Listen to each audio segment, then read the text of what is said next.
Y en primer lugar, pues quería felicitaros por vuestro aniversario, por todos estos años de trabajo en la enseñanza. Yo suelo decir que, porque lo pienso así, lo he dicho muchas veces en muchos años, que una sociedad que tuviera un gran desarrollo económico, científico, cultural, social, de derechos, artístico, de lo que sea, pero que fracasara en la educación de la siguiente generación, sería una sociedad fracasada, sobre todo porque esos logros se perderían. Y por eso creo que una sociedad inteligente, y yo creo que lo somos, ¿no? Debe dedicar a la educación pues, su mejor talento, su mejor ilusión, sus mejores recursos. Y, lógicamente, pues todos los que trabajáis en la enseñanza, todos los que dedicáis tanto tiempo, tanto esfuerzo a la educación de vuestros hijos, pues es una tarea que, aunque la sociedad no lo reconozca, que yo creo que sí lo reconoce, pero aunque no lo reconociera, creo que todos sabemos que es una cosa muy importante y que es, pues, yo diría, pues, la tarea de más responsabilidad de cara a nuestro futuro, de nuestra sociedad. Entonces, para hablar de educación emocional en la familia y en la escuela, que, a ver, sí, algo, a ver, ahora, yo decía en primer lugar que la formación es algo muy valioso. Una buena formación, que es lo que buscamos en la familia y en la escuela, es una cosa muy importante. Y está claro que los contenidos, las competencias académicas, los desarrollos curriculares, pues son muy importantes, pero hay toda una serie de cuestiones que muchas veces están menos frecuentes en el currículum, tienen una gran importancia para el desarrollo de la vida. Y me refiero a la educación del carácter y la vida emocional. Son una parte muy importante de la vida de una persona. Y creo que en la escuela debemos estar preocupados siempre de ver cómo podemos pues mejorar su desarrollo.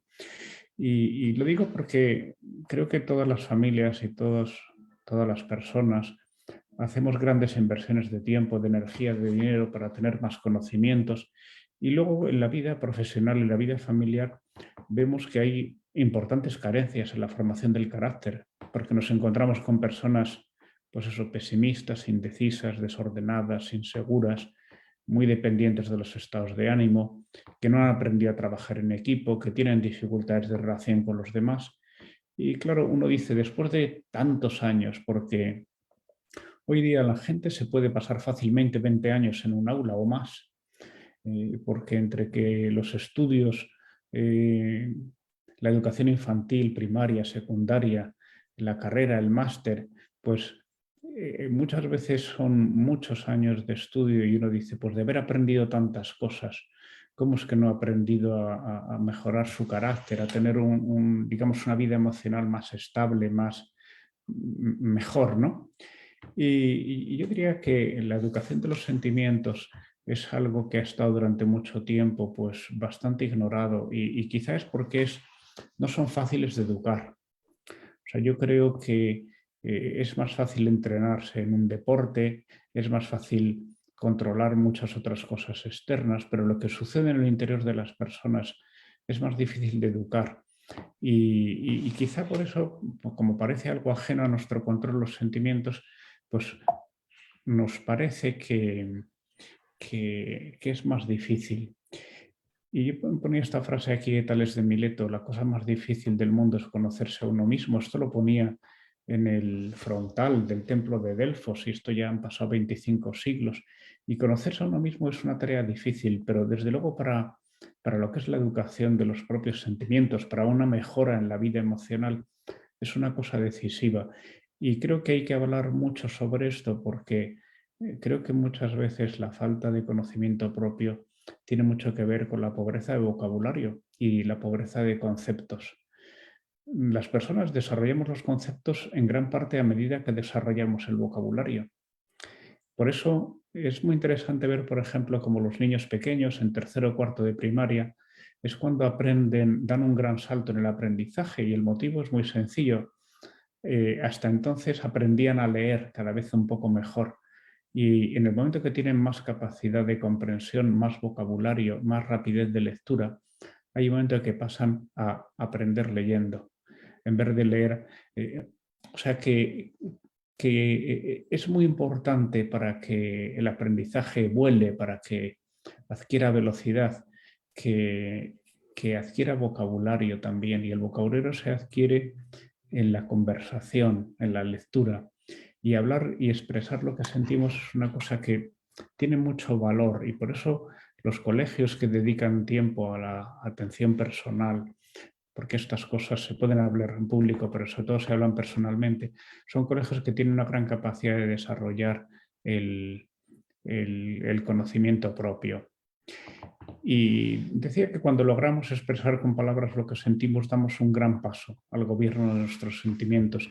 Creo que todos hemos tenido la experiencia de que nos pasa algo, le damos vueltas en nuestro interior, lo pensamos, no conseguimos aclararnos bien, sin embargo, se lo contamos a alguien y en poco tiempo se hace claridad en nuestra mente, aunque no nos diga nada. Solo necesitamos que nos escuchen con un poco de interés y de afecto, porque en el momento que expresamos en palabras las cosas, pues las comprendemos mucho mejor. Esto pasa incluso no solamente con los sentimientos, pasa con muchas otras cosas. Hay muchos conocimientos que cuando uno se pone a explicarlos verbalmente los entiende mejor, y hay muchas cosas que cuando se expresan por escrito también hay un gran impulso en lo que es el entendimiento de estas cosas. Y yo diría que por eso es tan importante la educación personalizada, como lo son vuestros colegios, la calidad del trato entre el alumno y el profesor. Esa calidad de la conversación, del afecto, de la confianza, es lo que permite que las personas pues, conozcamos mejor lo que nos pasa, que les conozcamos mejor a ellos y que nos conozcamos también nosotros mejor, porque esa relación siempre es enriquecedora para los dos. Hay una serie de cosas que he puesto aquí que pues, son cuestiones pues, muy estudiadas desde hace siglos, ¿no? Por ejemplo, que tendemos a proyectar nuestros defectos en los demás. Esto lo decía ya, por ejemplo, San Agustín en el siglo IV. Y bueno, pues, ¿por qué lo decía? Porque normalmente cuando uno ve defectos en los demás que le indignan, hay alta probabilidad de que esos defectos los tenga uno mismo y que además uno sea bastante ciego para ellos. Hay otro efecto muy interesante, muy importante de detectar, que es que tendemos a proyectar fuera de nosotros la solución de los problemas. Es muy habitual que cuando vemos un problema optemos por una solución victimista, pensando que la culpa es de otros y que lo único que podemos hacer es enfadarnos, deprimirnos, sufrir, cuando en realidad sí que puede estar en nuestra mano la solución. Por eso cuando al educar a los alumnos, a los hijos, uno enseña a que tiene que buscar las formas de resolver los problemas que tiene y no recurrir a ciclos de pensamiento victimistas. Esa es la diferencia entre una persona optimista y una persona pesimista. La persona optimista ante un problema busca una solución. La persona pesimista ante un problema se indigna o se deprime, pero no busca una solución.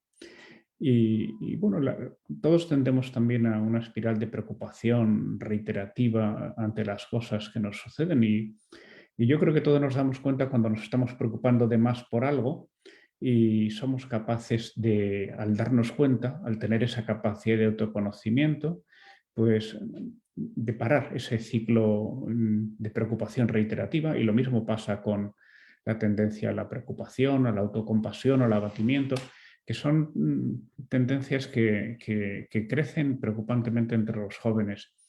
Seguro que todos habéis oído contar de esta historia, que voy a contar muy brevemente porque ya la sabéis seguro, de este experimento de este investigador norteamericano en Stanford en 1972, cuando hizo esta prueba de la chocolatina, de un dulce, que le ponía a un grupo muy numeroso de chicos entre 4 y 6 años, y que les decía que si esperaban unos minutos, pues tendrían 2 dulces.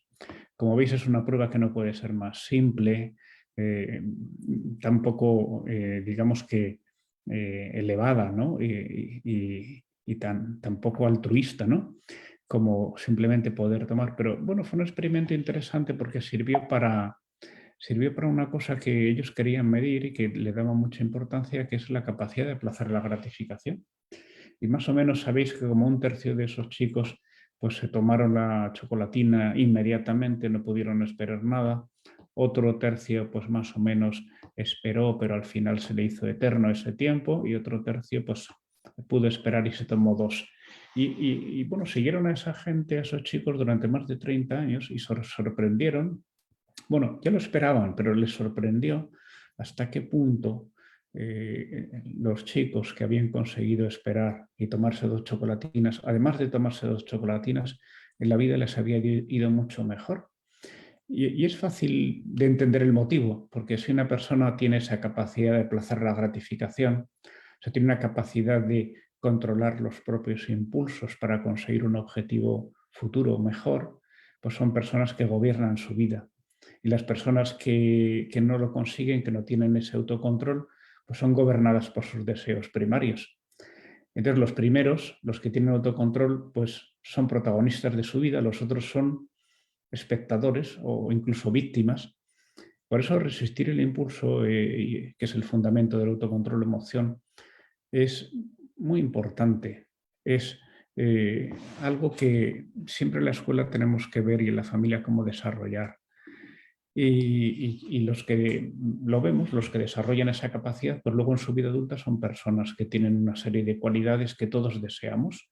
Ser personas más emprendedoras, más equilibradas, menos proclives a desmoralizarse, con más tolerancia a la frustración, personas más decididas, más constantes, y en cambio pues los otros son como esta imagen que pongo aquí, ¿no? Personas gobernadas por otros, porque en el momento que una persona no resiste a sus impulsos naturales, tampoco resulta a los impulsos que otros les plantean. Y entonces pues son perfectamente manejables por cualquiera que digamos que procure manejar sus estímulos, ¿no? Sus resistencias.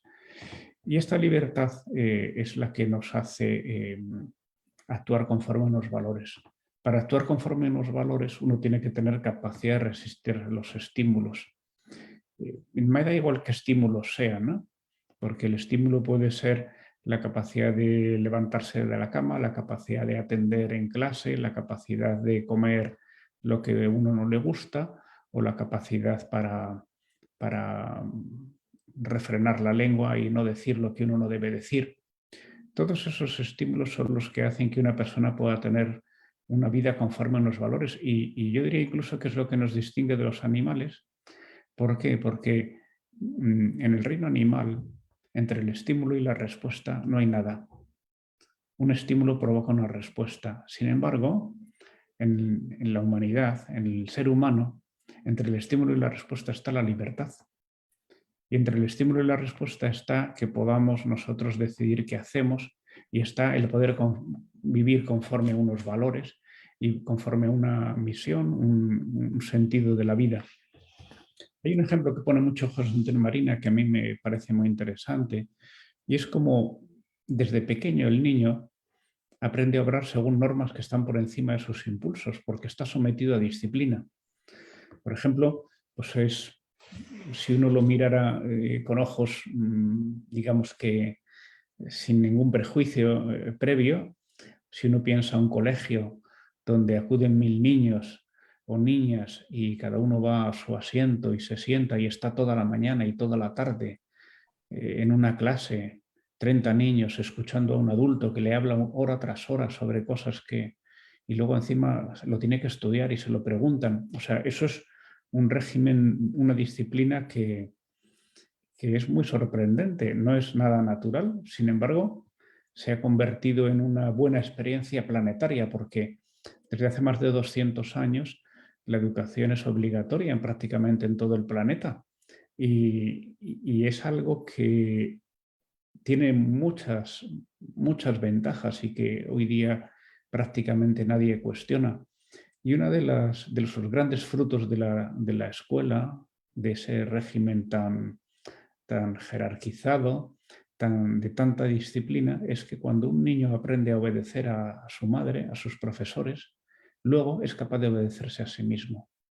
Cuando uno es capaz de salir de la dictadura de sus propios impulsos porque está obedeciendo a otros, luego es capaz de obedecer a su propia habla interior. y es capaz de tomar las riendas de su vida. Si esos chicos no hubieran sido sometidos a disciplina, tampoco podrían ellos establecer a sí mismos una disciplina personal.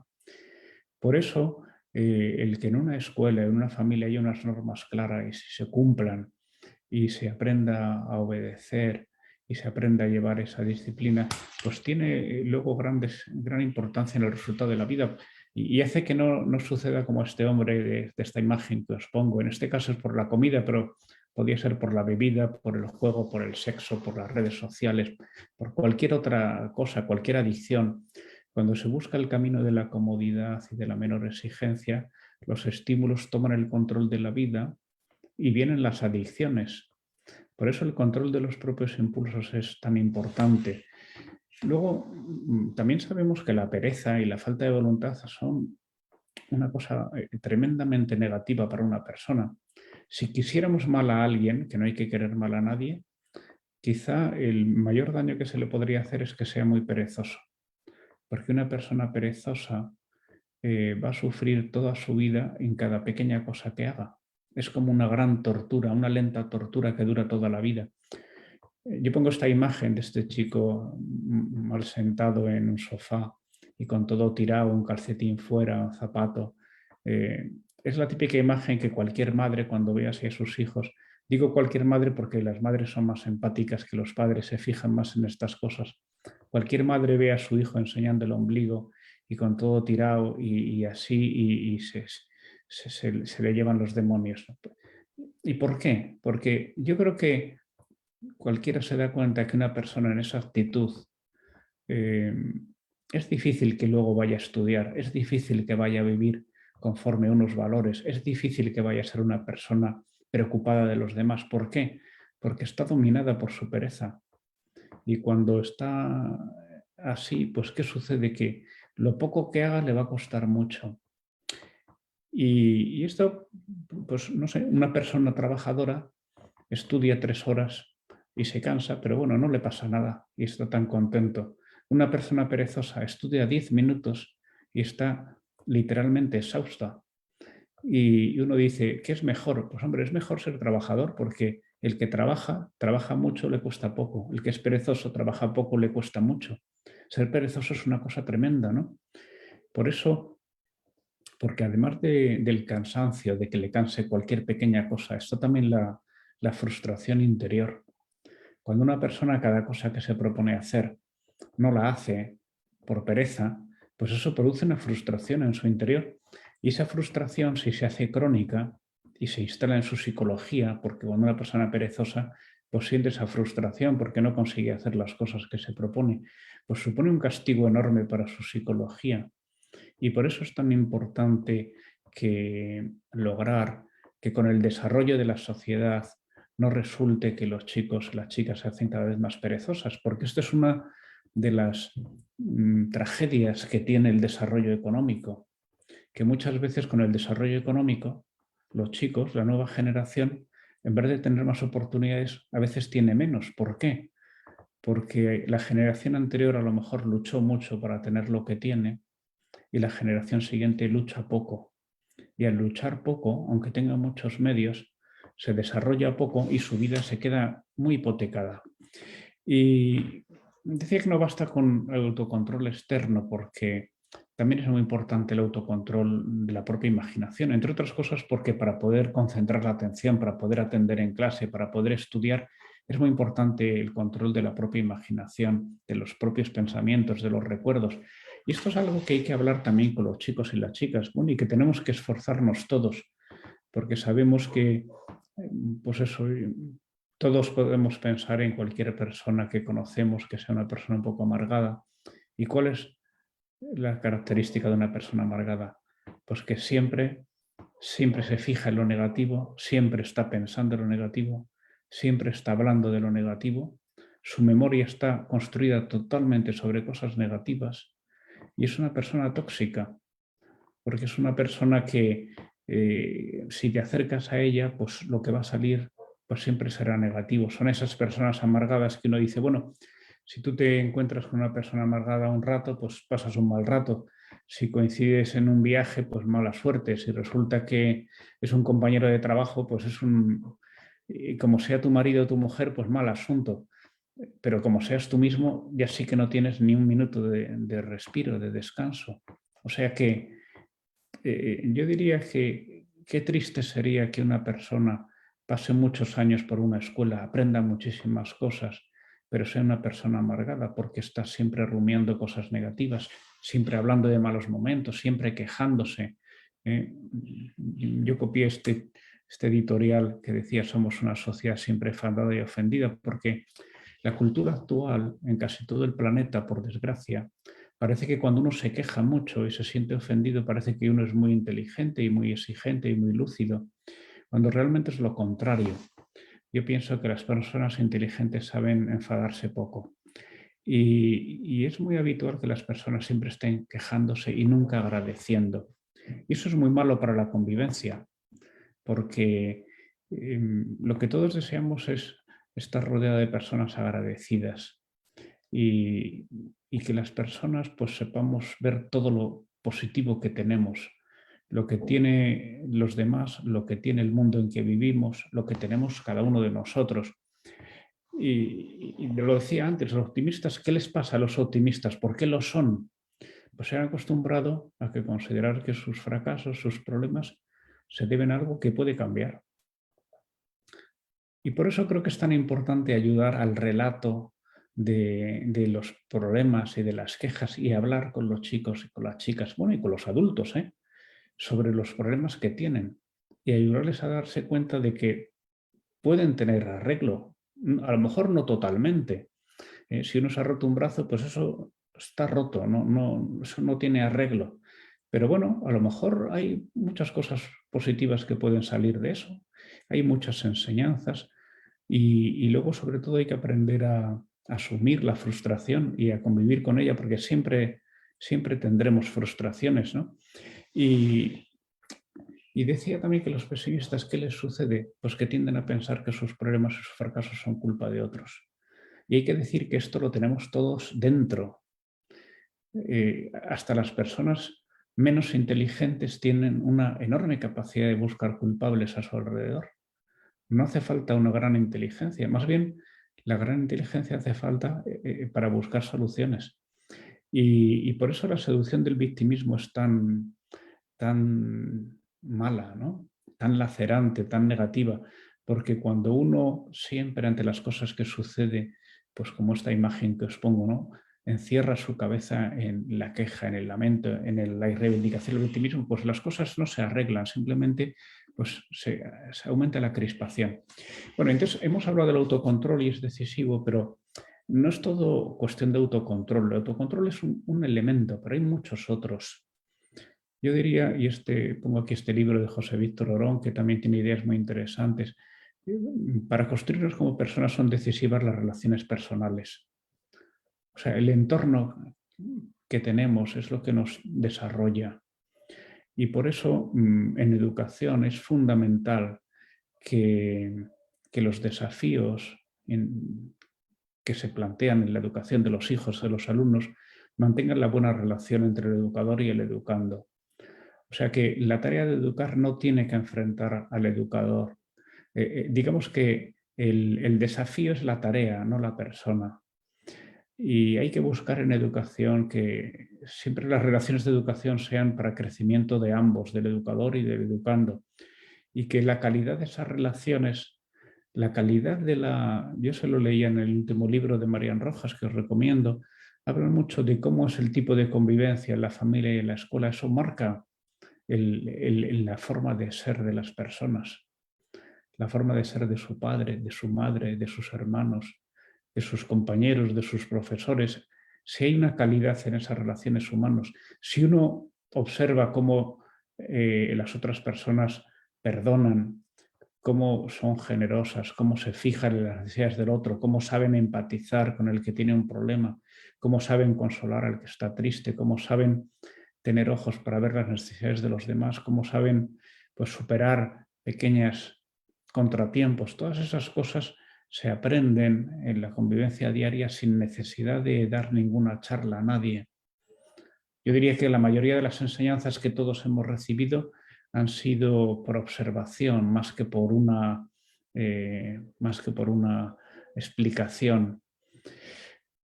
He puesto aquí también lo de mentalidad incremental. Es una idea interesante porque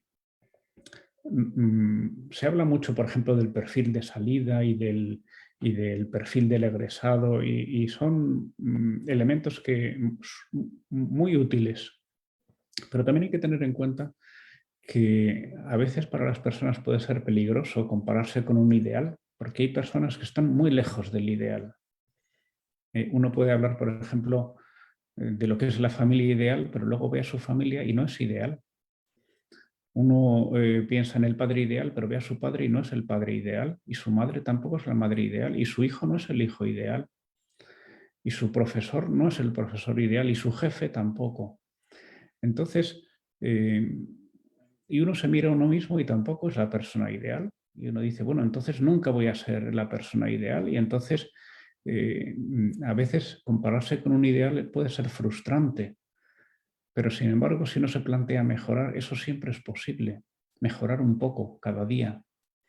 Y creo que para eso es muy importante reconocer el esfuerzo. Eh, por ejemplo, una cosa que sucede mucho en la enseñanza es que un estudiante brillante, porque es muy inteligente, porque tiene buena memoria, con poco esfuerzo recibe muchos halagos. Y esa persona a lo mejor se cree que va a ser así toda la vida, que toda la vida va a ser poco esfuerzo y muchos halagos, y esa persona está muy poco preparada para su futuro. Por eso es muy importante en la enseñanza saber reconocer el esfuerzo y el buen proceder, no solo los resultados. Porque si uno valora demasiado los resultados, pues en el fondo está valorando algo que muchas veces tiene muy poco que ver con lo que es la preparación para la vida. Bueno, y luego todo acto educativo es cooperativo y multifactorial. Lo digo porque la educación siempre hay autoeducación, pero es una cosa que la educación como crece de verdad, como vuela, es cuando se forma equipo en la familia y en la escuela. Es multifactorial porque tiene muchos factores y no bastan metodologías, no es como adiestrar un animal. Y, y para mejorar la vida emocional, yo diría que los educadores debemos buscar cualquier momento educativo que se presente, cualquiera. Creo, por ejemplo, que es peligroso pensar que, por ejemplo, en un colegio la clave del plan de formación es la charla que se da a los alumnos, incluso la conversación personal. El plan de formación tiene que ser algo totalmente global en la vida de un colegio, de una familia. Uno tiene que pensar que esos valores tienen que estar impregnando el ambiente, impregnando las relaciones en todo momento. Y uno tiene que buscar siempre una conexión emocional con las personas. Y tiene que mostrar afecto y mostrar interés y tiene que dar responsabilidad. Yo lo he visto, yo me acuerdo cuando empecé a dar clase, los encargos de clase, me di cuenta enseguida la ilusión que hace a un niño tener una responsabilidad. Y uno dice, ¿será que no la tiene en su casa? El encargo de borrar la pizarra, de vaciar la papelera, de abrir la ventana, de preparar el proyector, cualquier cosa, el niño está deseando tener responsabilidad, el niño está deseando ser considerado adulto. La escucha y la observación, un buen profesor o una buena madre, un buen padre, simplemente observando a sus hijos se da cuenta de lo que le pasa a cada uno, se da cuenta de lo que está pensando, de lo que le ha contrariado. Y un buen profesor, por ejemplo, pues que hace una pregunta en clase y se levantan muchas manos, pues sabe señalar al alumno que lo sabe y que sabe que le viene muy bien que lo diga y que se le reconozca que lo sabe. Y hace falta mucha empatía, ¿no? Y hace falta también mucho respeto, ¿no? De respetar todas las opiniones. Uno, si las clases son participativas, que deben serlo, pues tiene que valorar todas las opiniones. Aunque diga una tontería, hay que tratar con mucho respeto a los demás. Y hay que huir de la tendencia que los adultos tenemos a ser demasiado aconsejadores. Enseguida los adultos somos de decirle a ti lo que te pasa es esto y lo que tienes que hacer es esto otro. Y yo cuando tenía tu edad, bueno, pues a veces hay que hablar de cómo éramos nosotros, pero, pero hay que evitar el ser como diagnosticadores y aconsejadores, ¿no? Porque yo creo que normalmente, si uno lo ensaya en uno mismo, a casi nadie nos gusta que alguien llegue y dice, a ti te pasa esto y lo que tienes que hacer es esto otro, porque uno le dan ganas de responder, tú que sabrás lo que me pasa y tú que sabrás lo que tengo que hacer. Es mucho mejor tener una actitud más de un diálogo más empático, que las ideas salgan de la propia persona, facilitando hablar o escribir. Escribir, yo diría que una de las cosas muy buenas que tienen las redes sociales es que la gente eh, practica mucho en lo que es expresar sus estados de ánimo, que, porque lo ves tanto en WhatsApp como en Instagram como en muchas otras cosas que realmente es una ayuda a escribir sobre lo que a uno le pasa. Y esto pues lo digo también para que no todo sea negativo de todo lo que siempre se habla de las redes sociales. Este libro también me parece muy interesante. Las personas con tacto, que es tan importante el tacto para un educador, son personas que se esfuerzan en interpretar el estado emocional de las personas. Se esfuerzan en hacer hablar. Uno normalmente cuando va a decirle algo a una persona, si toma la precaución de dejarle hablar antes, casi siempre lo que le iba a decir ya se lo dice diferente, porque se da cuenta de que a uno le faltaba conocimiento. Y por eso es tan importante situarse bien, empatizar, acertar con el tono de voz, saber cuándo hay que intervenir. Eso lo saben muy bien cualquier educador, un padre, una madre, un profesor. Sabe que hay veces que es mejor no corregir. Sabe que en ese momento corregir es contraproducente. Y sabe también improvisar, porque le hacen una pregunta que el otro día me decía una madre, ¿no? Que le hacían a sus hijos unas preguntas que ella decía, bueno, yo lo que tengo que hacer es con cualquier excusa tomarme un tiempo que se me está quemando algo en la cocina porque lo tengo que pensar o tengo que buscar en internet una respuesta, pero que es que es una tesis doctoral continua el responder las preguntas. Y uno dice, ¿y qué suerte tienes si te preguntan? Cuando un niño deja de preguntar es que no se le responde adecuadamente, porque un niño siempre tiene una sed natural de aprender y por eso siempre hay que tomar en serio sus preguntas y sus opiniones y hay que saber resolver situaciones incómodas para él y saber, yo ponía aquí lo de enreciarse, dejarles ser autónomos. Los adultos tendemos a supervisar demasiado lo que hacen los niños. A veces es lo contrario, ¿eh? A veces lo que hace falta es poner un poco de orden, pero más bien la sociedad moderna tiende a dejar poco margen de autonomía a los niños. Pongo aquí lo de saber conmoverse, porque yo creo que se puede tener una gran autoridad y al tiempo tener una gran emotividad. No está reñido una cosa con otra. Es más, yo creo que los profesores con más autoridad son los que muchas veces más empatizan con sus alumnos, porque no solo, yo diría que no solo es compatible, sino que es necesario una autoridad para poder empatizar con un alumno o con los hijos. La autoridad es una cosa muy necesaria. Yo me acuerdo cuando en Tajamar hace años empezamos a hacer cuestionarios de satisfacción a los alumnos sobre sus profesores. Pensábamos que iban a calificar mal a los profesores más exigentes y nos encontramos con lo contrario. En general, el profesor exigente es un profesor bien valorado, en general. Bueno, ser receptivo, el tono de voz. El tono de voz es muy importante para crear un clima amable y educador, para recomponer relaciones. Yo ponía aquí lo de saber proteger a otro. Yo creo que todas las personas de vez en cuando decimos algo que es inoportuno o hacemos algo inoportuno, hacemos el ridículo. Entonces, ¿cómo agradecemos en ese momento que alguien, en España se dice echar un capote, no sé cómo se dirá en Perú, pero alguien que sepa de alguna manera cambiar de tema, hacer un comentario que relaje la tensión, saber ayudar a salir de esa situación al otro, ¿no? Cuando, pues eso, que ha hecho el ridículo, ha perdido el control, ha fracasado en lo que sea, ¿no? Defender al ausente, saber acompañar al que queda solo. Esto en cualquier colectivo, cualquier grupo humano, da igual que sea una comida, en una boda, en una clase, en un patio. Siempre hay gente que uno, si se fija, se da cuenta que necesita compañía. Y es muy importante que los niños desde pequeños se fijen en eso, que tengan esa empatía, que no sean recriminadores, que llamen a las personas por su nombre. Es muy importante para el adulto gestionar los silencios, y una mirada pues es muy importante. Yo ponía aquí esta imagen que creo que, o sea, este hombre que sale aquí en la foto, el problema no es que sea muy pesado y que sea un rollo hablando, sino el problema es que no se da cuenta.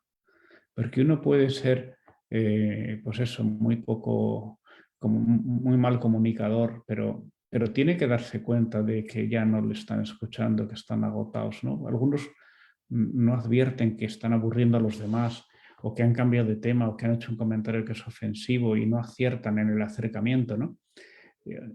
Pues una vez porque son muy despistados, ¿no? Como esta persona que se va con la manguera de la gasolinera, ¿no? Porque no, o porque las personas a veces no se fijan o no nos fijamos en los rostros. Hay gente que dices, ¿cómo no se da cuenta de que este comentario que ha hecho le ha sentado fatal a la otra persona? Porque es que no se fija. Y uno dice, qué importante es enseñar a los niños desde pequeños a fijarse en el efecto que tiene en los demás lo que hacen. Y en vez de decirle eso está mal, dile, ¿te das cuenta cómo ha molestado a esta otra persona? ¿Te das cuenta cómo esto que has hecho ha sido tan doloroso para el otro? Porque hay una cuestión, el niño por naturaleza al principio es enormemente autorreferencial. Yo diría que incluso bastante egoísta. A veces es cruel el niño, es sorprenderte. Y yo diría, ¿y por qué? Pues porque no se le ha ayudado lo suficiente a reflexionar sobre los sentimientos de los demás. Si a un niño no se le hace constantemente reflexionar sobre los sentimientos de quienes los rodean, ¿cómo lo va a aprender? Si uno no se fija en la cara, en el rostro de los demás, ¿cómo va a saber lo que sienten?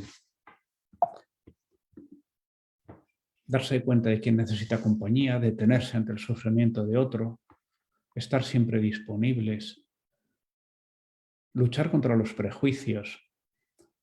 Hombre, todos necesitamos prejuicios porque no podemos atender todo, analizarlo todo de cero, pero muchas veces tenemos un exceso de evidencias que es muy peligroso. Tenemos un prejuicio sobre una persona y ya todo lo que diga, todo lo que haga nos parece mal. Pues eso dificulta muchísimo la empatía. Y tenemos que conseguir tener capacidad de superar los prejuicios que tenemos sobre las personas, sobre las situaciones, sobre los colectivos, ¿no? Sobre los colectivos uno puede pensar que la juventud es un desastre, igual que los otros pueden pensar que los adultos son un desastre. Bueno, lo digo por poner un prejuicio simple, pero hay muchos otros.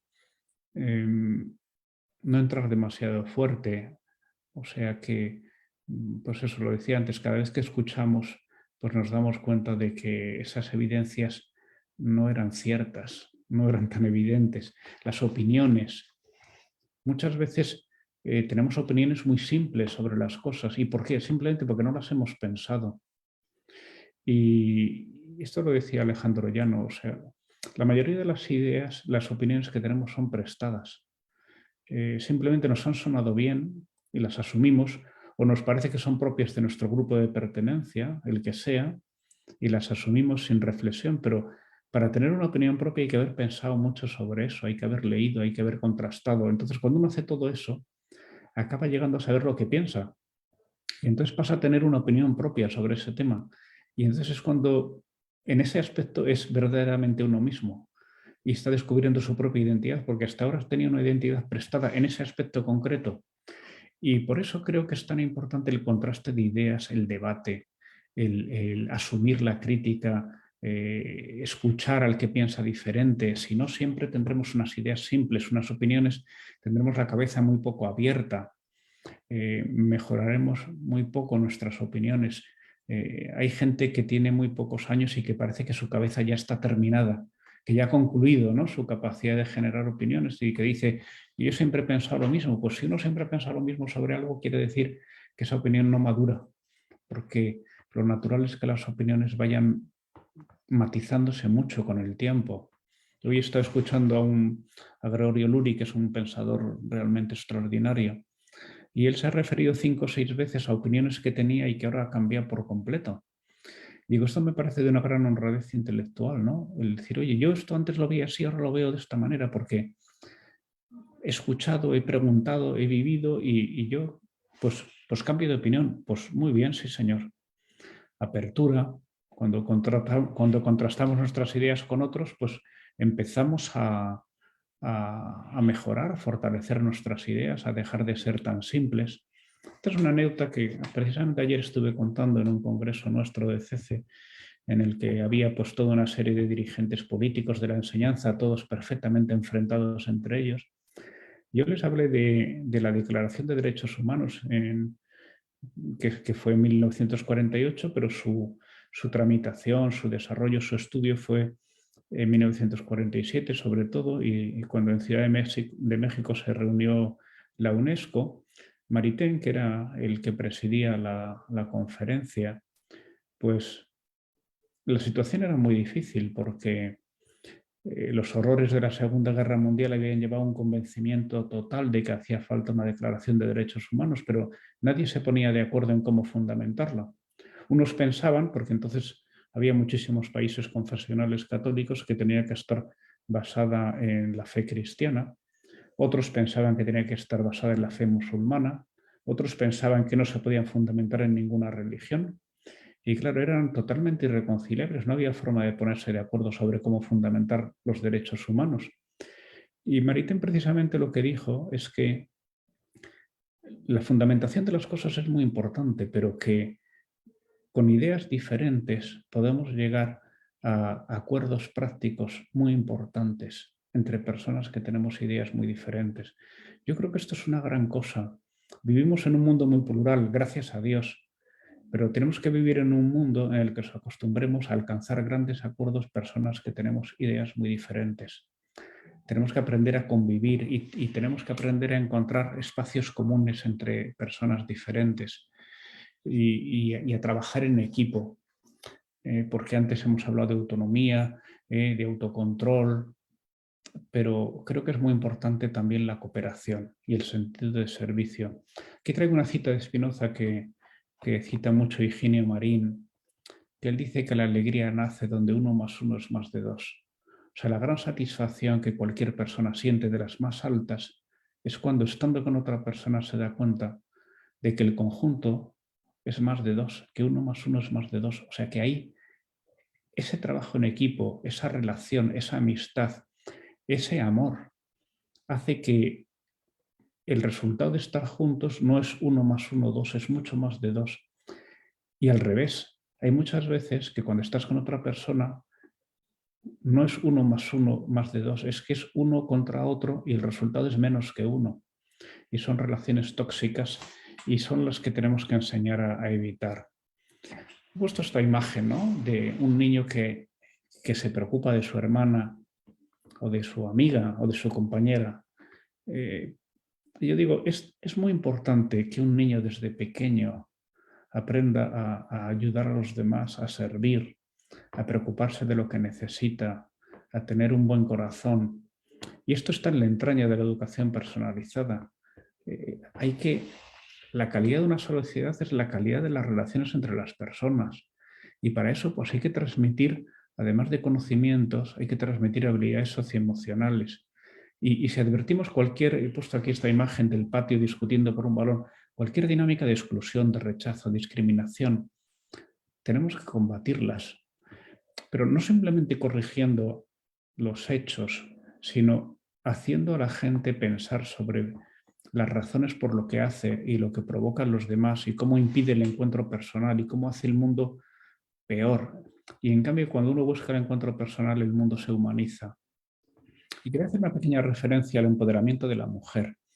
Yo creo que es muy importante porque la igualdad es uno de los grandes valores de nuestro tiempo.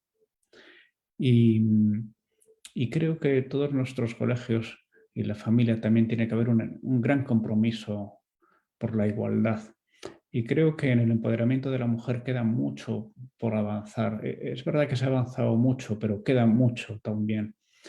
Y yo estuve el otro día dando en EASE una charla sobre igualdad y al final, pues, bueno, hay muchos datos en los que la mujer va muy por delante del varón en resultados académicos en todo el planeta.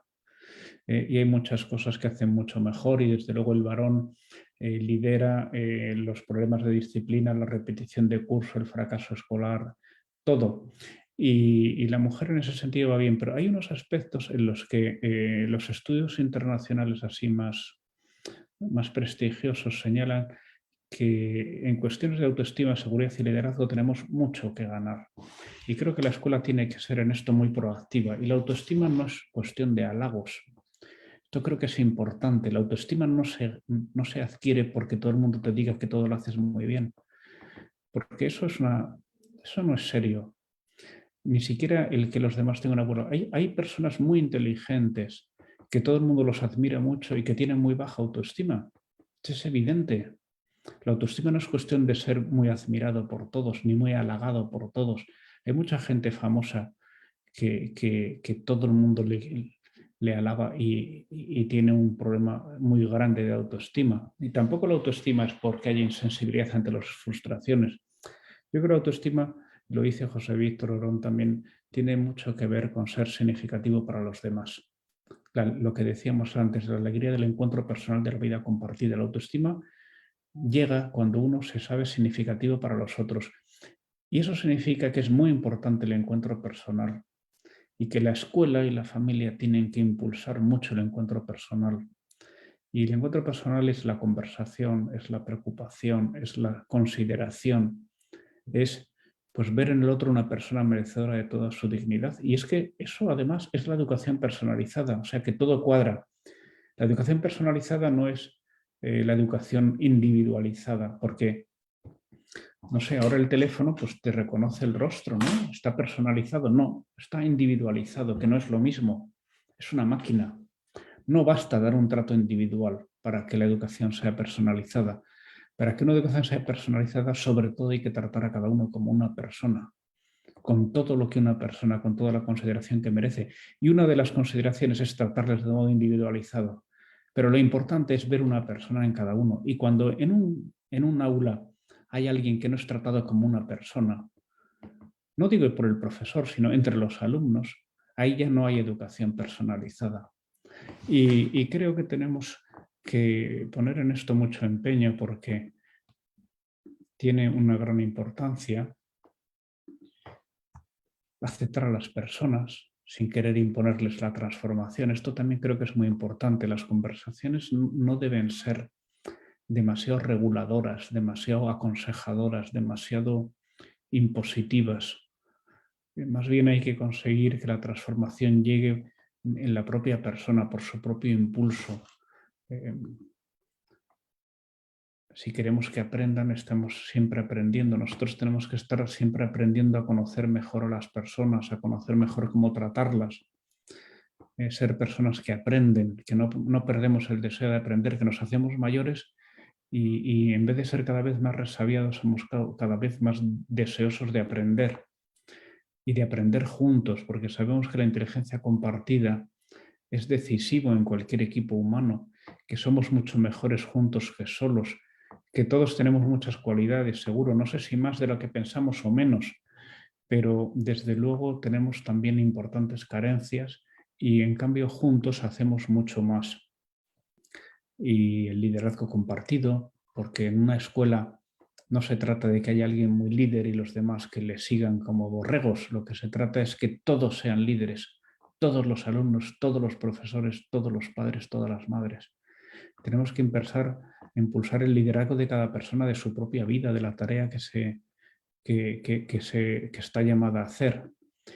Y el fomentar el mentoring, fomentar entre los alumnos, entre los profesores, entre el alumno con otras escuelas, estar en grupos estimulantes, ¿no? Que eso es lo que hace que todos mejoremos.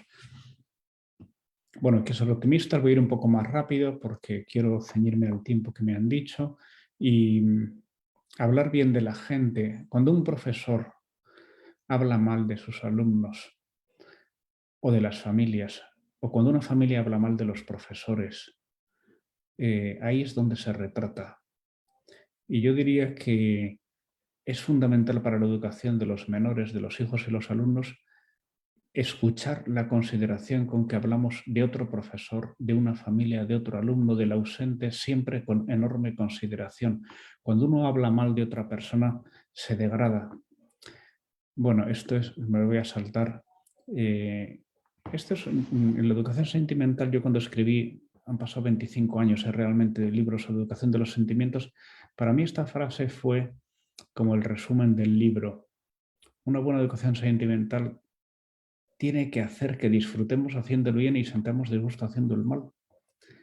Porque si tú consigues que tus hijos y tus alumnos disfruten trabajando, disfruten pensando en los demás, disfruten siendo leales, disfruten cuidando el medio ambiente, disfruten siendo unas personas honestas, y en cambio se sientan mal cuando han mentido, cuando han sido egoístas, cuando han sido perezosos, cuando han hecho daño a otro, pues el sentimiento ayudará a su mejora personal.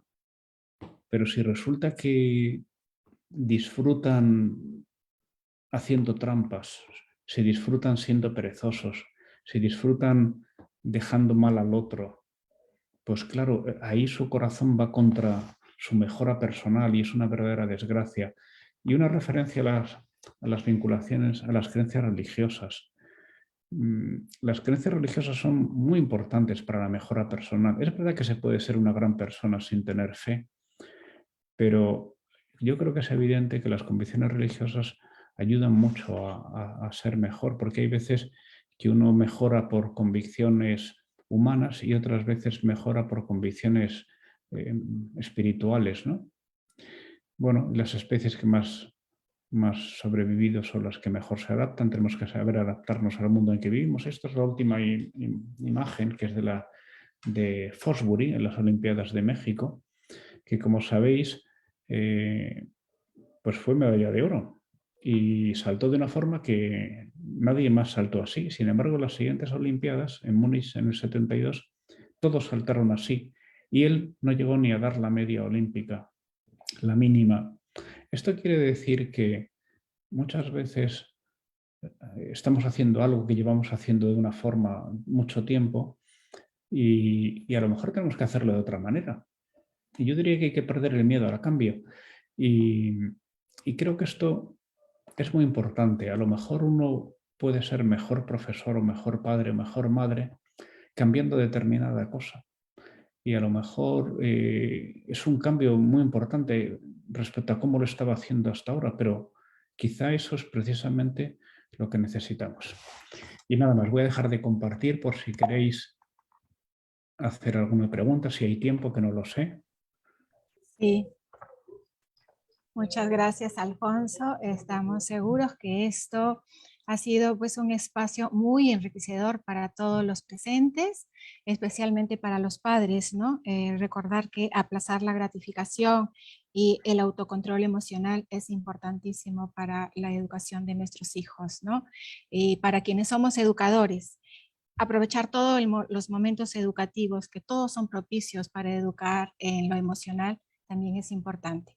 Vamos a dar pase al profesor Kevin Silgado, quien estará a cargo de las preguntas que han planteado o que plantearán los padres de familia a través del chat. Kevin.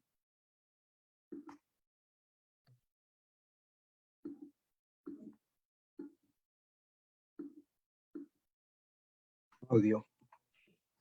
Sí, El creo que está micrófono. audio. Ahí está el audio. Muy bien, gracias, Ya muchas está. gracias. Buenas tardes con todos. Buenas. Estimados asistentes, muchas gracias por el espacio y la oportunidad. Ha llegado el momento de poder interactuar un poco con nuestro invitado, el estimado Alfonso Aguilot. Sin duda es un gran honor tenerlo aquí con nosotros. Estamos seguros que ha sido una presentación bastante de mucho valor académico y personal para todos los que hemos escuchado. Sin embargo, pues todos sabemos lo inmensa y lo amplia que es esta área de la formación y de la familia, ¿no? Por lo que estoy seguro que muchos aquí tenemos más dudas o tienen ciertas inquietudes incluso antes de haber acudido a esta sesión, ¿no? Por eso ahorita vamos a compartir algunas de las preguntas que se han venido formulando por medio del chat para que nuestro invitado pueda ayudarnos y esclarecer algunas cosas, ¿no? Dando algunos aportes. Recordarles que si es que algunos desean o tienen todavía dudas, pueden formularlas por medio del chat a la profesora Juani Laos. La encuentran ahí, escriben en el chat filtro, Juani Laos preguntas. Por ahí van a poder enviar alguna inquietud o duda que tengan sobre la ponencia escuchada, ¿bien? Entonces, Invitamos nuevamente a estimado Alfonso Aguilo. Vamos a comenzar. Tenemos una duda, nos comenta, sabemos que la vida es todo un ciclo educativo, ¿no? Muchas veces lo que nosotros somos en gran parte es como nos han criado también, ¿no? Significa entonces que a veces nosotros mismos, como padres de familia, carecemos de ese autocontrol emocional del que nos estaba hablando, ¿no?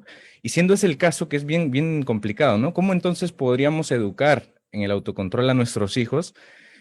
Cuando nosotros mismos tenemos esa dificultad, ¿no? El autocontrol, la dificultad de manejar nuestras propias emociones, ¿no? Ya siendo adultos, algunos ya de bastante edad, bastante trayectoria, ¿no? Entonces, ¿es factible formarse junto a ellos en este tema del autocontrol?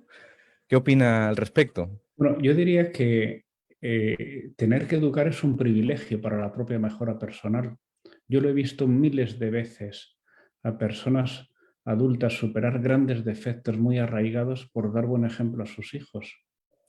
Por eso creo que un educador está en una situación privilegiada para su mejora personal, porque por dar buen ejemplo a las personas que más quiere es capaz de poner un esfuerzo que de otra forma jamás habría puesto. Y por eso yo diría que los que nos dedicamos a la enseñanza tenemos un privilegio pues un poco mayor al de los padres, porque los padres tienen a los hijos cerca durante unos años, pero los profesores es toda la vida. Entonces yo diría que el dar buen ejemplo es un gran motor para la mejora personal. Yo lo he visto, por ejemplo, yo he visto a padres con vicios muy arraigados que su niña de 9 años que va a hacer la primera comunión consigue de él lo que no ha conseguido su mujer ni habría conseguido nadie en el mundo. Excelente, muchas gracias. También tenemos otra duda, ¿no? ¿Cómo poder hacerlo de repente de manera bastante práctica, ¿no? Nos preguntan por los niños más pequeños, ¿no? El tema de la inteligencia emocional y también cuando uno tiene también los hijos adolescentes, ¿no? Se presenta el caso de ambos, ¿no? Tengo un hijo muy pequeñito y tengo un hijo ya en etapa de adolescencia, ¿no? Y en teoría, como cada uno debo mostrar un perfil, digamos, ¿no? De educación. Tengo como que dos situaciones muy diferentes, ¿no? ¿Cómo conciliar eso cuando en familia tenemos hijos de diversas edades, ¿no? ¿Qué sugerencia podría darnos en ese caso?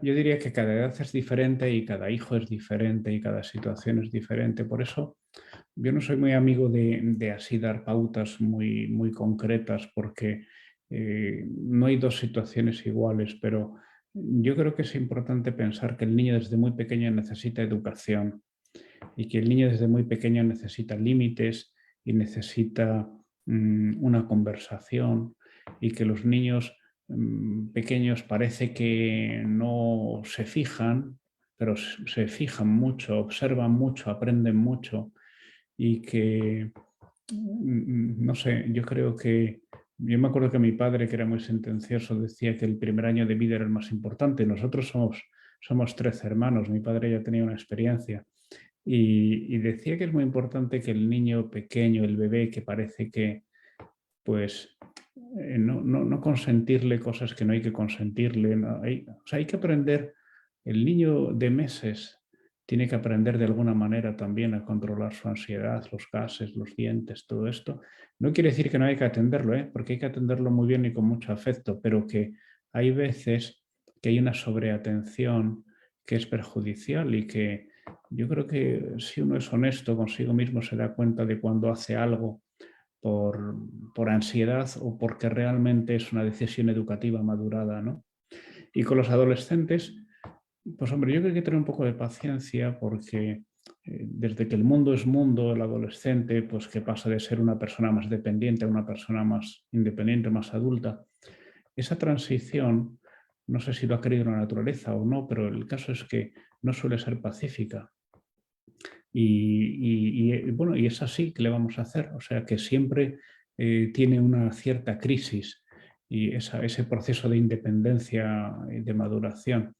Y yo creo que hay que tener una visión un poco de largo plazo para tener un poco de paciencia y al tiempo mantener unos límites y mantener una confianza y una conversación. Hay que pensar que el adolescente, aunque se manifieste muy seguro, eso suele ser muy inseguro y aunque parezca, digamos que muy poco comunicativo y muy en realidad está deseando hablar. Y esto yo lo he visto muchas veces en la tutoría con adolescentes, ¿no? Que hablan muchísimo y con sus padres no hablan. También por eso es tan importante el papel del tutor en el colegio, porque en un momento en el que se está produciendo ese fenómeno, esa crisis de la adolescencia y que tienen menos confianza con los padres, el tener una persona amiga en el colegio con el que habla de estas cosas tiene un valor extraordinario, ¿no? Y por eso es tan importante esa colaboración entre el colegio y la escuela. Claro, excelente, gracias por el aporte. También justamente hablando de ese tema de lo que es la apariencia, ¿no? Que a veces los chicos no encuentran un espacio en casa como para poder mostrarse, ¿no? Y incluso acá nos consultan esto por el chat. ¿Cómo permitirse de alguna manera ser vulnerables ante ellos, ¿no? Porque los padres mismos se plantean, o sea, se ponen una valla excesivamente alta, ¿no? No, con mis hijos tengo que mostrarme perfecto para que ellos entiendan que acá las reglas son claras, los límites están establecidos y por lo tanto lo que digamos los padres como autoridad, entonces nos mostramos perfectos de alguna manera y es difícil mantener eso, ¿no? Yo Entonces, diría ante que, esa imagen, quizá los chicos tienen esa timidez, ¿no? ¿Qué opinan al respecto? yo diría que los hijos conocen los defectos de los padres y de sus profesores perfectamente. Es inútil ocultarlos y por eso la cuestión no es ser perfectos, porque no, ni lo somos ni lo esperamos, ni lo espera nadie. Lo que yo creo que todo el mundo espera es un sano esfuerzo por mejorar. Es lo que esperamos de los hijos, esperamos de los padres, esperamos de los profesores. No podemos pedir a nadie ser perfecto, ni podemos querer manifestarnos como perfectos siempre. Yo creo que por eso hablaba antes de la mentalidad incremental. No se trata de compararse constantemente con la persona ideal, sino se trata de constantemente procurar ser mejor. Mejor padre, mejor hijo, mejor marido, mejor mujer, mejor profesor, mejor alumno. Y, bueno, pues o sea, yo entiendo que el adolescente está en una situación difícil, pero yo creo que encontrando el momento adecuado hablan por los codos. O sea, no sé si se dice allí lo de hablar por los codos, pero que es, se me ocurre un ejemplo. Si uno quiere proponerle a su marido o a su mujer el plan que vamos a hacer este sábado por la tarde y quiere que haya acuerdo, pues sabe perfectamente cuándo lo tiene que decir, en qué tono, de qué manera y en qué situación. Y sabe que en otra situación es muy mal momento. Y entonces yo diría, si uno sabe perfectamente cuándo y cómo tiene que hacer las cosas con una persona adulta cuando quiere que haya un buen entendimiento, ¿por qué luego en cambio con los hijos no procuramos hacer lo mismo? Y hablamos de un asunto delicado en el peor momento, cuando estamos enfadados delante de otros, con un tono de voz inadecuado. Dices, pues claro, lo mismo para los profesores, ¿eh? No es que me esté metiendo, o sea, a todos nos pasa. O sea, tenemos que saber encontrar el mejor momento para decir las cosas, el mejor tono de voz, el mejor ejemplo, la mejor situación. Todos tenemos inteligencia emocional cuando nos interesa, eso es lo que quiero decir. Por eso lo que hace falta es que la queramos desarrollar. Claro, excelente, y gracias por eso. Justamente hay una frase que dice, ¿no? El peor momento para reconstruir es cuando está en pleno incendio, ¿no? Cuando está todo en llamas, es inadecuado y justamente eso tenerlo en cuenta porque también se da mucho, ¿no? Los chicos asumen esa postura negativa del parte de los padres y se genera ahí la desconfianza, ¿no? Para más adelante. Y justamente respecto a eso nos preguntan otro, nos dice, primero felicitar y agradecer por los aportes de la ponencia y nos comenta cómo podemos empezar con los límites, ¿no? Son padres que nos comenta, tiene su primer hijo, es primerizo y es único incluso. Entonces, ¿en qué momento, de qué manera empezar con los límites, ¿no? Empezar con esa situación difícil porque llega un punto en el que si no lo haces adecuadamente, se te van, digamos, ¿no? Y después cuando intentas frenar, ya no puedes, se te ha ido el tren, como dicen, ¿no? ¿Cómo empezaría? Un muchacho está en sexto de primaria, nos comentan. Yo lo que haría es hablar con otros padres, con hijos de una edad parecida o un poco superior y aprender de su experiencia, porque, bueno, o sea, yo puedo dar alguna recomendación, pero yo creo que lo que hace falta, lo importante sobre todo es tener con quién hablar estas cosas, porque educar es una cuestión, es lo mejor que hay en el mundo, pero también es terriblemente frustrante, también hay que decirlo, porque uno le gustaría que su hijo fuera ideal, pero no lo va a ser. Hay que saberlo. Y igual que tampoco es ideal su mujer, ni su marido, ni su padre, ni su profesor, ni su director, ni su nada. Entonces, hay también que encontrar dinámicas,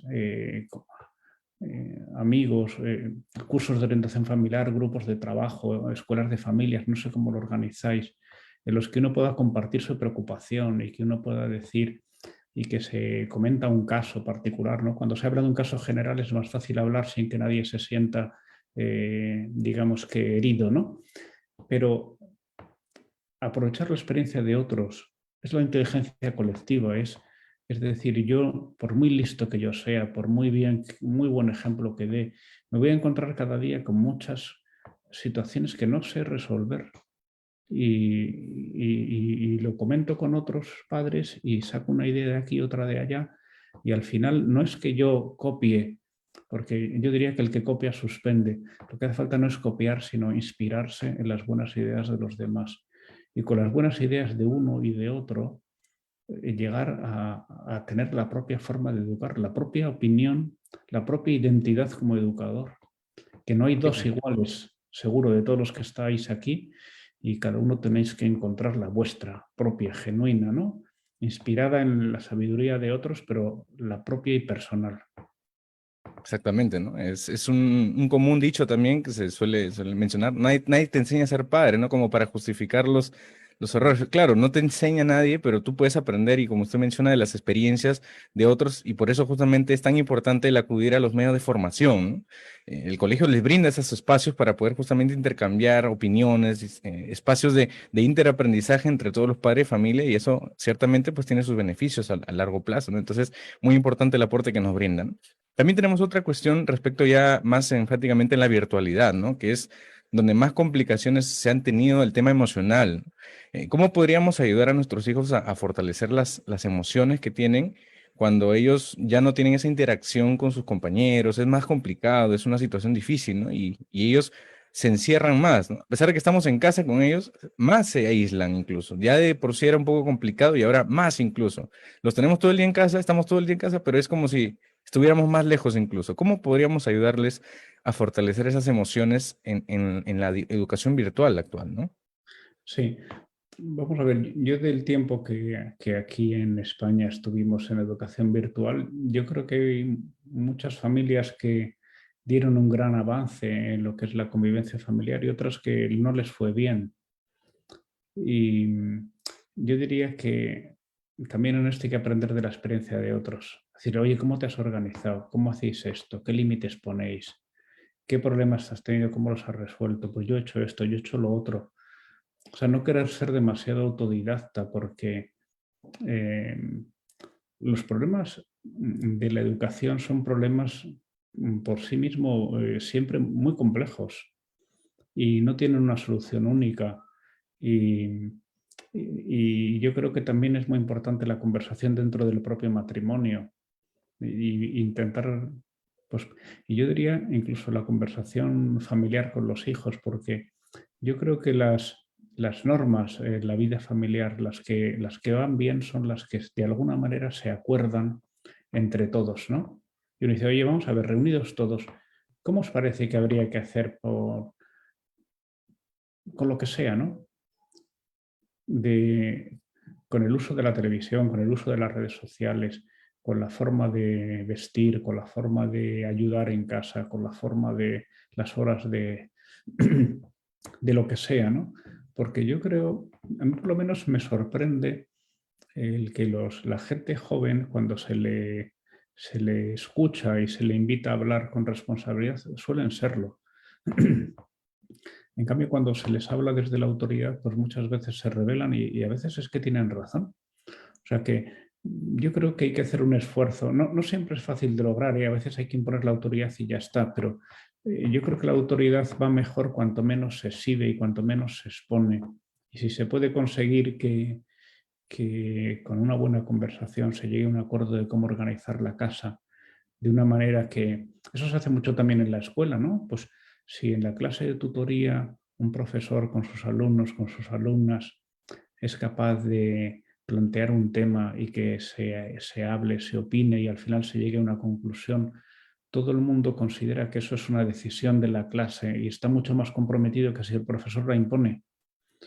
Es más difícil, pero sin duda es más efectivo. Claro, excelente. Y teniendo en cuenta eso, también los mismos chicos llega un punto en el que necesitan variar, matizar un poco, ¿no? De los espacios y por eso también nos consultan cómo es respecto a las interacciones que ellos buscan. No es cierto, no están en el ámbito presencial, pero aún así mantienen esa cercanía con sus compañeros, ¿no? Usan las redes sociales, los videojuegos, ¿no? El tema de las conexiones online. Entonces, nos pregunta aquí una familia que esos espacios, los videojuegos y las redes se han convertido en los canales suplentes, ¿no? De la presencialidad. Entonces, como es la última alternativa, a veces los padres no saben, ok, los permitimos, les dejamos que estén ahí todo el día y a veces cuando se pasan de los horarios, generan ciertos indicios de algunas adicciones incluso, ¿no?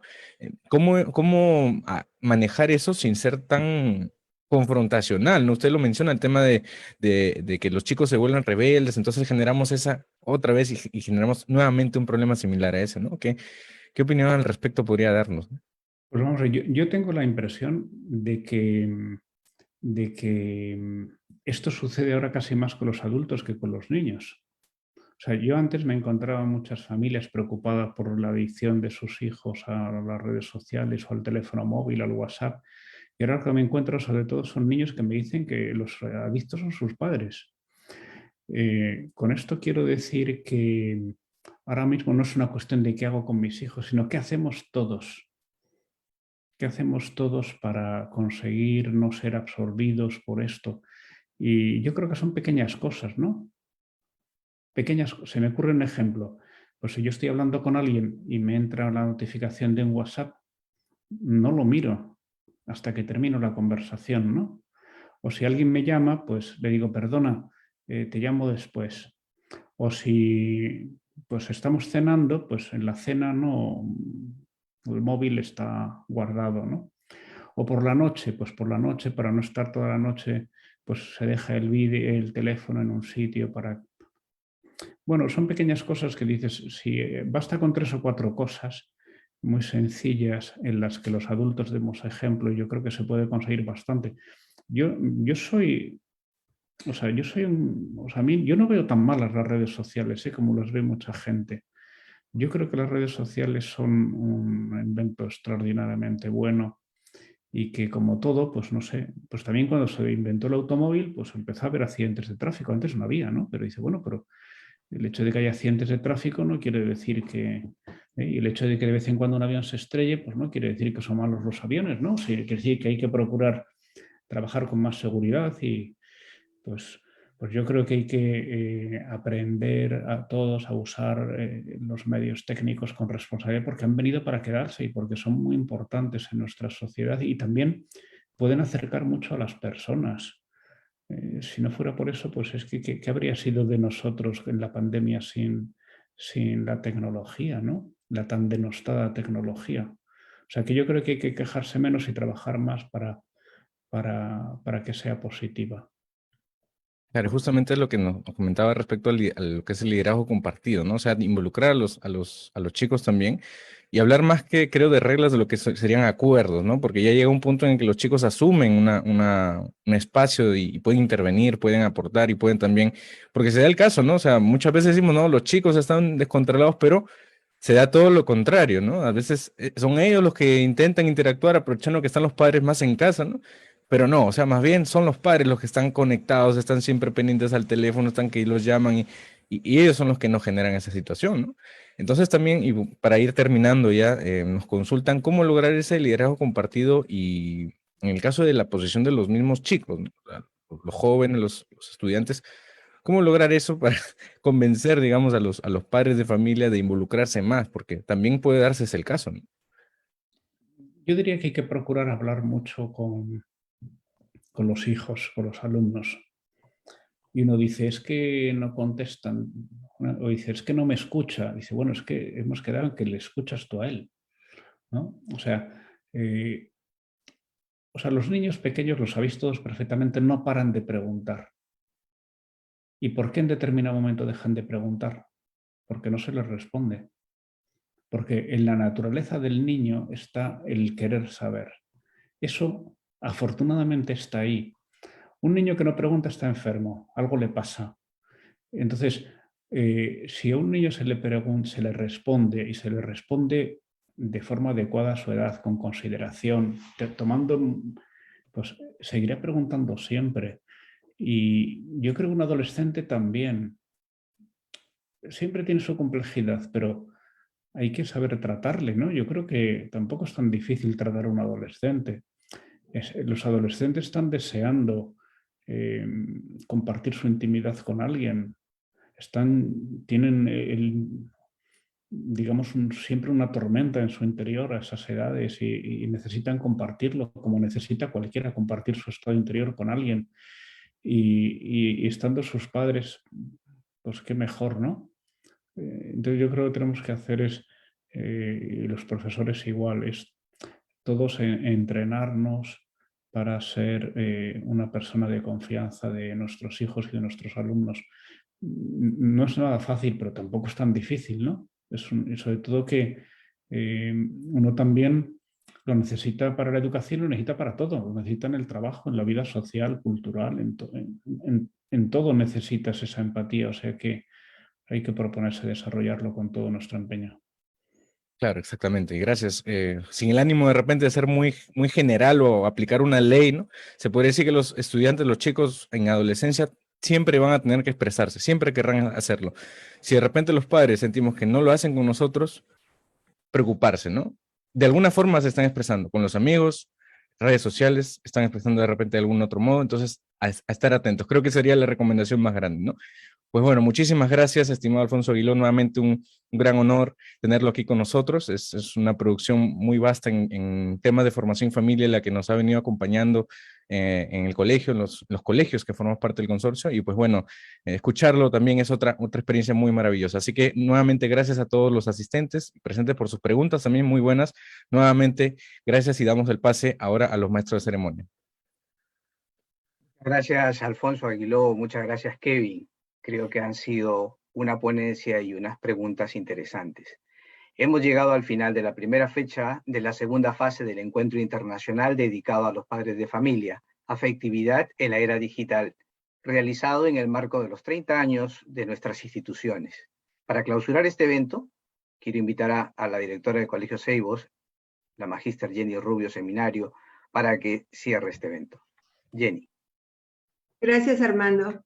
Alfonso, muchísimas gracias por tu extraordinaria conferencia. Realmente nos llenas de mucho optimismo, ¿no? El hecho de saber que todos tenemos que desarrollar empatía, entrenarnos para ser personas de confianza, ¿no? Y cuando digo persona me refiero a todos los roles que vivimos, ¿no? Como hijos, como padres, como educadores. Realmente nos quedamos con muchas cosas buenas para poner en práctica en esos espacios de conversación que estoy segura cada familia irá a desarrollar y a entrenar en casa el día de hoy. A todos los asistentes, a todo el equipo que ha estado con nosotros y que sigue trabajando muy duro para que todo esto salga muy bien, muchísimas gracias. Se da por cerrada, por clausurada la sesión del día de hoy. Muchísimas gracias a todos. Nada, muchas gracias a todos también.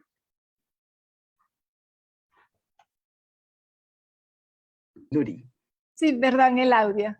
Bueno, agradecer a todos ustedes por su asistencia, también a nuestros auspiciadores, a la Universidad de Piura, a la Universidad Católica Santo Toribio de Mogrovejo, a Ingeniería Civil y Montajes, ICM, y a Distribuciones Solano, que gracias a ellos ha sido posible concretar este evento. Los esperamos el próximo sábado a la misma hora, con la misma modalidad. Buenas tardes. Muy buenas tardes con todos. Buenas tardes.